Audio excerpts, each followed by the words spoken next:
नमस्कार दोस्तों, हमारे यूट्यूब चैनल में आपका स्वागत है। अभी very very good morning to all of you. अभी तक हमारे चैनल को सब्सक्राइब नहीं किए तो सब्सक्राइब कीजिए और वीडियो को अच्छा लगे तो लाइक कीजिए। चलिए शुरू करते हैं। जैसे कि आप जानते हैं कि वॉइस जनरेशन ये सब जो चीज़ें जो हैं काफ़ी एग्जाम में पूछे जाते हैं और एग्जाम में पूछने के पॉलिटी बहुत ही अधिक रहते हैं। जैसे एसएससी है, रेलवे ने एसएससी।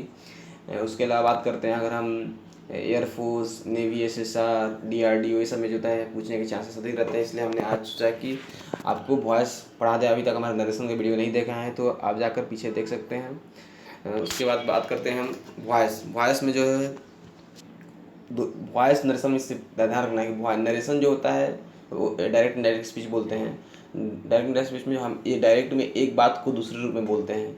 वॉइस सेम चीज़, वॉइस में भी हम एक बात को दूसरे रूप में ही बोलते हैं। एक बात को दूसरे रूप में ही वॉइस में भी बोलते हैं, ठीक है। तो वॉइस में हमको ध्यान रखना कि वॉइस में भी हम एक बात को दूसरे रूप में बोलने का तरीका को हम वॉइस बोलते हैं। इस वॉइस में दो प्रकार का होता है। वॉइस होता है एक्टिव वॉइस होता है और पैसिव वॉइस होता है। एक्टिव वॉइस जो होता है आपको दिया रहता है तो आपको पैसिव बनाना होता है, और पैसिव दिया रहता है तो आपको एक्टिव बनाना होता है। या में यही दो केस होता है। तो आपको ध्यान रखना सिंपल जो उसका स्ट्रक्चर है एक्टिव वॉइस का, वो सब्जेक्ट है, वर्ब है, ऑब्जेक्ट है। उसको हम पैसिव में जब कन्वर्ट करते हैं तो ये ऑब्जेक्ट जो होता है यहाँ आ जाता है, ये सब्जेक्ट जो होता है यहाँ चल जाता है, और जो होता है वर्ब प्लस MV3 मतलब वर्ब का थर्ड फॉर्म जो होता है वो लिख देते हैं एक्जुलरी वर्ब। तो हमको जो पैसिव वर्ब का जो पैसिव वॉइस का जो होता है वो स्ट्रक्चर होता है object plus auxiliary verb plus verb का थर्ड फॉर्म प्लस ऑब्जेक्ट। चलिए इस एग्जाम्पल लिख देते हैं। जैसे आई राइट ए लेटर, मैंने एक पत्र लिखा, तो ए लेटर यहाँ ये वाला यहाँ पर आ गया ए लेटर ईज, क्योंकि ए लेटर के साथ ईज लगेगा। और राइट का थर्ड फॉर्म रिटेन, और बाई लगाते हैं यहाँ पर, याद रखना बाई भी लगाते हैं, सब्जेक्ट से पहले बाई लगाते हैं। और आई का जो यहाँ पर लिखेगा तो वो मई होता है। आई के जैसे हम पहले बता चुके हैं, नरेशन में आपको नहीं देखे हो तो देख लीजिएगा। ऐसे नीचे ही बताएंगे कि किस फॉर्म में किस को चेंज किया जाता है।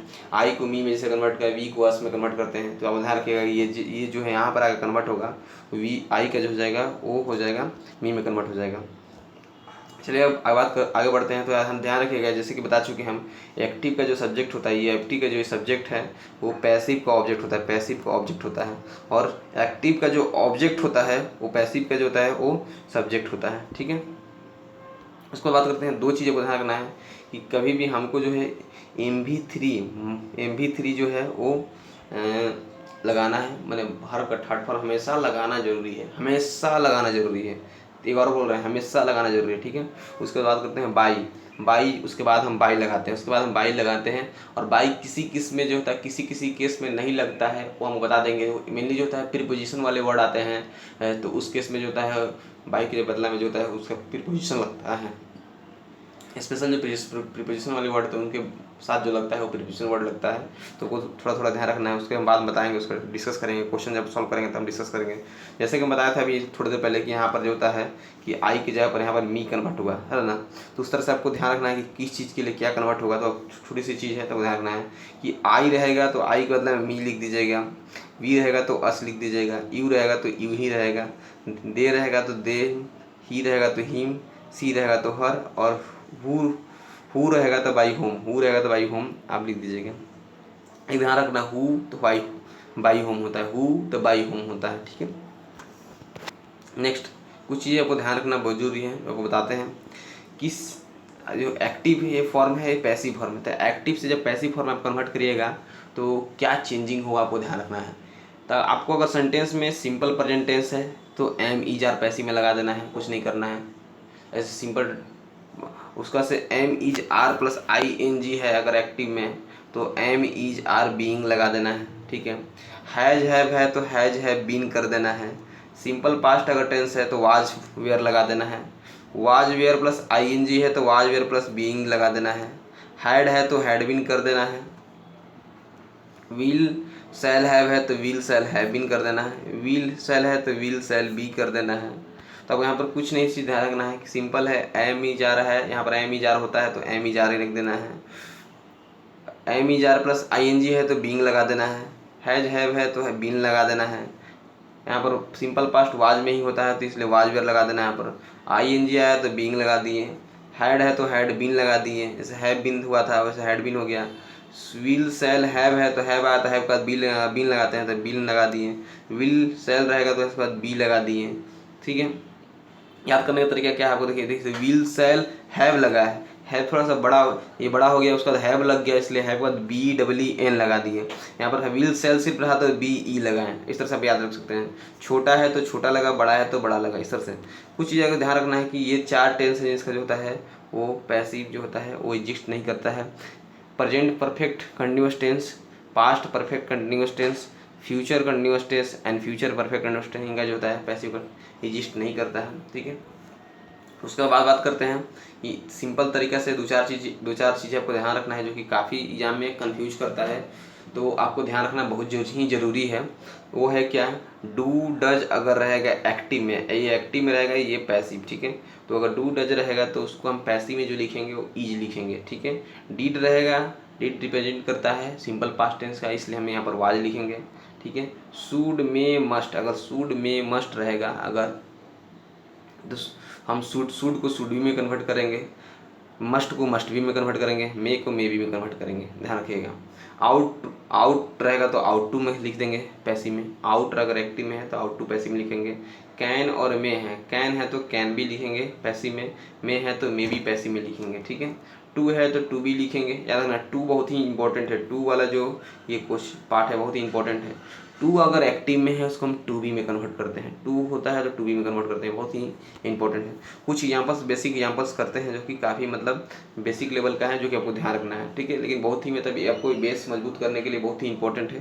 तो आशीष मेक्स ए नॉइज, आशीष ने एक नॉइज किया, तो ये क्या है, यहाँ पर सब्जेक्ट है, ये क्या है, ऑब्जेक्ट है। तो पहले क्या करते हैं, पहले ये ऑब्जेक्ट को यहाँ करते हैं, सब्जेक्ट को यहाँ करते हैं। ठीक है, तो आशीष इनवाइज आया तो नोज इनवाइज आ गया, इनवाइज सिंपल प्रेजेंट है इसलिए हमने ईज लगाया। यहाँ पर जैसे बता चुके थे कि सिंपल प्रेजेंट रहेगा तो एम ईज आर लगाते हैं, तो ईज लगाया, इनवाइज के साथ ईज लगेगा। मेक का थर्ड फॉर्म मेड होता है तो मेड लगा दिया, और बाई बोले थे बाई लगाने के लिए तो बाई लग गया। तो यहाँ पर बता चुके हम क्या कि आशीष इनवाइज, यहाँ से इनवाइज आ गया, third is made by Ashish, is लगा इसलिए क्योंकि सिंपल प्रेजेंट टेंस है, और मेड थर्ड फॉर्म लगा, उसके बाद बाई लगाते हैं प्लस में आशीष। ठीक है, next examples, they are not picking the flowers, they are not picking the flowers, यहाँ पर फ्लावर जो है ऑब्जेक्ट है, द फ्लावर यहाँ पर आ गया। दे है, दे के लिए यहाँ पर देम लगा दिए। जैसे कि दो चीज़ आपको पहला काम यही करना है आपको, दे है तो यहाँ पर आपको देम लगा दिए, और द फ्लावर है तो द फ्लावर लगा दिए। इसके वाला यहाँ कन्वर्ट हो जाएगा, ये वाला यहाँ आ जाएगा। ठीक है, आर है, फ्लावर्स के साथ आर ही लगता है, सिंपल प्रेजेंट टेंस है, सिंपल प्रेजेंट टेंस नहीं, प्रेजेंट कंटिन्यूअस टेंस है। प्रेजेंट टेंस बताते हैं कि am is are plus being लगाते हैं, am is are plus being लगाते हैं, जैसे आपको बता चुके हैं। तो एम इज आर फ्लावर्स का आर लगेगा, और नॉट है तो नॉट लिख दिए, और बीइंग पिक्ड क्यों लिखा है कि हम बताए थे कि थर्ड फॉर्म लिखते हैं, हमारा स्ट्रक्चर ही है कि subject plus verb, auxiliary verb plus verb के थर्ड फॉर्म प्लस ऑब्जेक्ट लिखेंगे, बाई प्लस ऑब्जेक्ट, तो आपको ध्यान रखना है। उसके बाद से हम यहाँ पर नेक्स्ट एग्जाम्पल चलते हैं। Nutan is writing this letter, Nutan has written this letter, this letter यहाँ पर पहले यहाँ से इधर लिख दीजिएगा, नूतन को इधर लिख दीजिएगा। फर्स्ट काम है आपका, नूतन से पहले आपको बाई लगा देना, जानते ही हैं। ठीक है, हैज़ है तो हैज़ के साथ हम बताया था कि हैज़ का क्या होता है, हैज़ बीन होता है, तो हैज़ का हैज़ बीन हो जाएगा, और रिटेन यहाँ पर है तो थर्ड फॉर्म है तो थर्ड फॉर्म ऑलरेडी हम लिख दिए। ठीक है, तो यहाँ से हो गया this letter has been written by the Nutan. ठीक है, next, someone has stolen my watch, किसी ने हमारा वॉच को स्टोलन कर लिया है, तो someone has stolen my watch, तो माई वॉच पहले यहाँ पर लगा दीजिएगा, और दूसरा समवन लगा दीजिएगा यहाँ पर, समवन। ठीक है, समवन। नेक्स्ट बात करते हैं, हैज़ है तो हैज़ बीन हो गया, और स्टोलन थर्ड फॉर्म है तो थर्ड फॉर्म हो गया। अब यहाँ पर एक चीज़ देखना है कि अगर यहाँ पर समवन रहे, नो वन रहे, तो हम समवन नो वन को मेनली जो एग्जामिनेशन में आता है ऐसे आप समवन लगा सकते हैं, बाई समवन लगाना कोई चीज़ नहीं है, और बाई समवन लगा सकते हैं, लेकिन एग्जामिनेशन में होता है समवन बाई समवन नहीं लगाते हैं। क्यों? क्योंकि कोई ना कोई तो चुराया ही होगा, मतलब एक जनरल बात कर दिया जाता है, जनरल जब बात किया जाता है तो उसको रिप्लेस कर दिया जाता है कि मतलब किसी ने उसको जो आइडेंटिफाई नहीं कर सकते हैं किसने चुराया, किसी को हम आइडेंटिफाई अगर नहीं करते हैं तो ध्यान रखिए, किसी को हम आइडेंटिफाई नहीं कर सकते हैं, आइडेंटिफाई मतलब उसका पता नहीं लगा सकते हैं, तो हम उसके लिए हम नहीं यूज करते हैं। समवन, नो वन, नो मतलब कि हम इनमें से कोई नहीं है, मतलब मतलब इस तरह से समवन मतलब किसी को हम आइडेंटिफाई नहीं कर सकते हैं। तो उसके लिए हम बोल सकते हैं कि उसके बदले में हम जो है नहीं लगाते हैं, उसको रिप्लेस करते हैं। इसलिए हम बोल रहे हैं my watch has been stolen, my watch has been stolen हो गया यहाँ पर, ठीक है।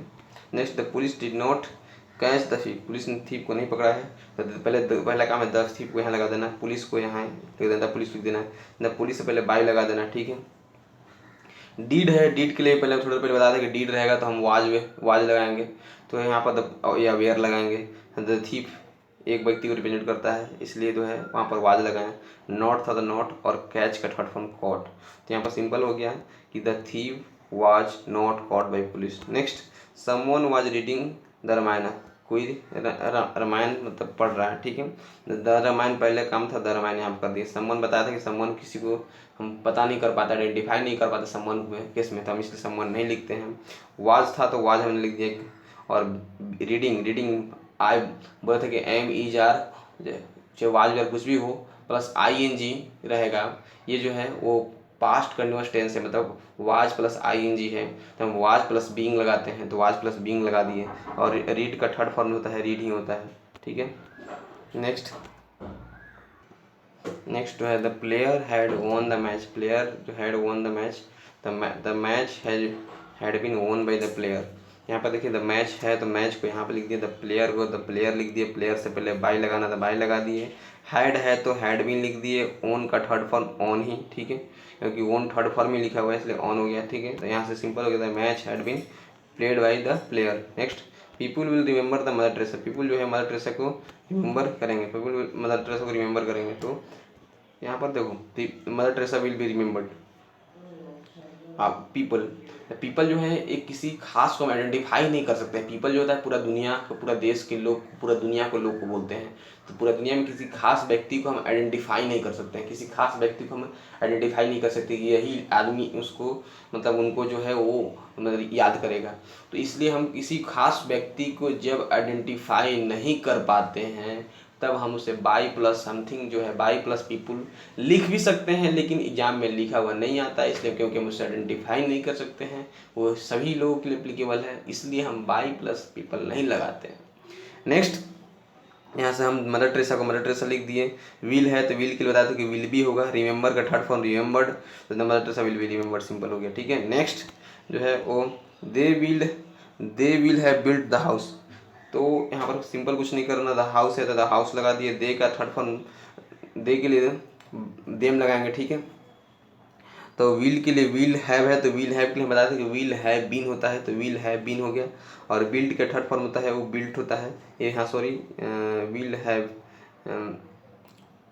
बिल्ट होता है, ठीक है। और यहाँ पर छूट गया है, आपको बाई देम लगाना है, बाई देम सॉरी, ठीक है। तो द हाउस लगा दिए। विल का will have been built third form है, और बाई देम, ठीक है। अभी तक हमारे वीडियो को लाइक नहीं किया है तो लाइक कीजिए, हमारे चैनल को सब्सक्राइब कीजिए, और हमारे चैनल पर अभी नए हैं तो सब्सक्राइब करना ना भूलिएगा। जहाँ तक हो सके वीडियो को शेयर कीजिए। धन्यवाद।